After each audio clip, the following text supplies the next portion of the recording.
Sanibonani njani balaleli, igama lami Siphumelele Mhlakwana, ngisebenzela uMakhulukhulu Protection.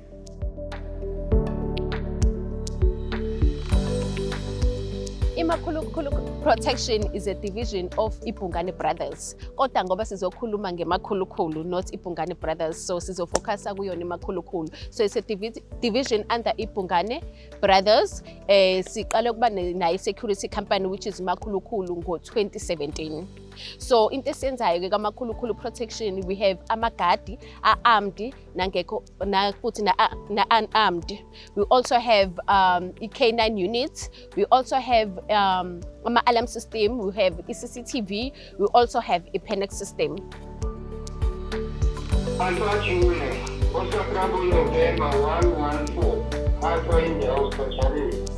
Okay, sibonile igap as a community, abahlali base South Coast ukuthi no siyayibona igap ekhona as inkampani iMakhulukhulu Protection is also owned by a black person. So sibonile imarket ukuthi yazini siyayibona ukuthi kune crime enyukayo kakhulu even kuma township. Why not singahambi sibambisane namaphoyisa njengegama lakhe police station ukuze sikwazi ukulwisana ne crime ekhona kuma communities wethu, ukuze nabantu bazozizwa bephephile not only emadolobheni, because most of the time abantu when it comes to ama-alarm, ama-CCTV, even ama-panic, they think ukuthi into yasedolobheni noma yinto yase suburbs. But we wanted to cater even for i-community emakhaya, izikole emakhaya, because even naseyikoleni banenkinga yokugqekezelwa obhuti laba basemgaqweni. So we wanted to fight crime and then we also work with i-community so that sizonciphisa khona i-crime. Copy Chalilima Oscar Sierra Roma Alpha Oscar Bravo November.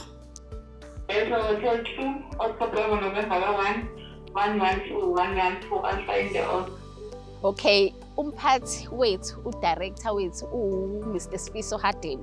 So uMakhulukhulu isithakazelo sakhe udirector wethu. So sabona ukuthi asihambisane naso isithakazelo. Nesizathu sokuthi futhi uma sithi Makhulukhulu kuzoba lula even ungena kuma communities, even twa isemakhaya, even twa ise township. So it's going to be easy bazokwazi to relate to the name. Bangaxayi ukuthi mhlawumbe igama lesingisi thizeni. Kodwa for us ukuthi sithi Makhulukhulu, it's going to be easy to come and also engage with the community because they are aware of Sibongo, and then food is also owned by a black person.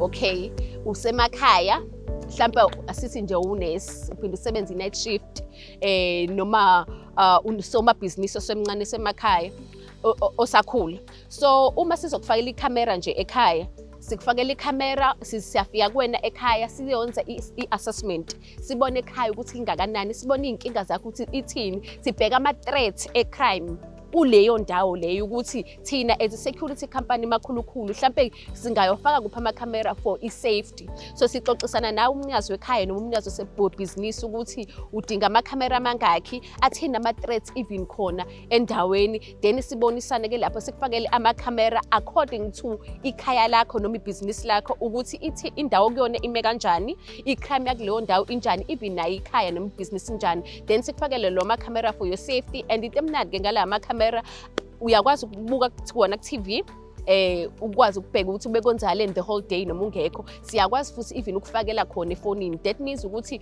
noma usemsebenzini usebenza night shift but uzokwazi ukungena efonini yakho ubone ukuthi ekhaya kwenzakalani, izingane ezi-safe yini, ibhizinisi lami li-safe yini, lona ikhaya lami as a whole li-safe yini.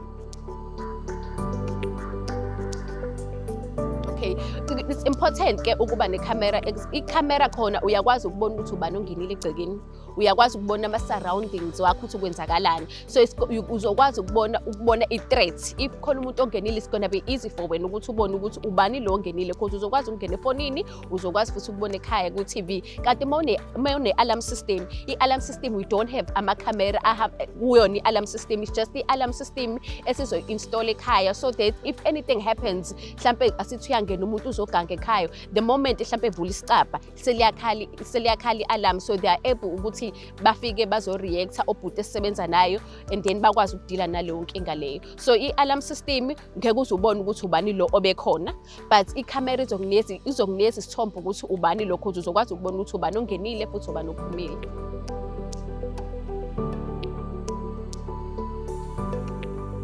For i-alarm system, siyakwazi ukuza kuwena ekhaya usibize kahlanu. Ngisho athiwa kwenzakaleni inkinga ekhona noma it's a false alarm, uma usibizile nje kahlanu siyafika kuwena, asikucharge lutho. But after usibizile and then okwesithupha, then lapho siyaqala ke sikucharge khona, futhi akuyona imali ekhalisayo, imali encane nje. So most of the time ke akujwayelekile ukuthi i-client lize lisibize kuze kufike lapho, yabo ukuthi ngidlule kuleso sibalo leso. So mancane amathuba ukuthi ngagcina kwenzekile lekho. So nje sizofika and then we're not gonna charge anything. I think if ubheka nje i-South Africa yonke ama-statistics ukuthi kwenzakalani, there is a rise of crime. So sinenkinga emakhaya, sinenkinga even edolobheni, even usomabhizinisi, even ey'koleni kunenkinga nje. Ngilinganise even egama lakhe ey'koleni zonke zinenkinga ukuthi obhuti laba basemgaqweni bangena kwi-roof and then bathathe iy'ntambo khona.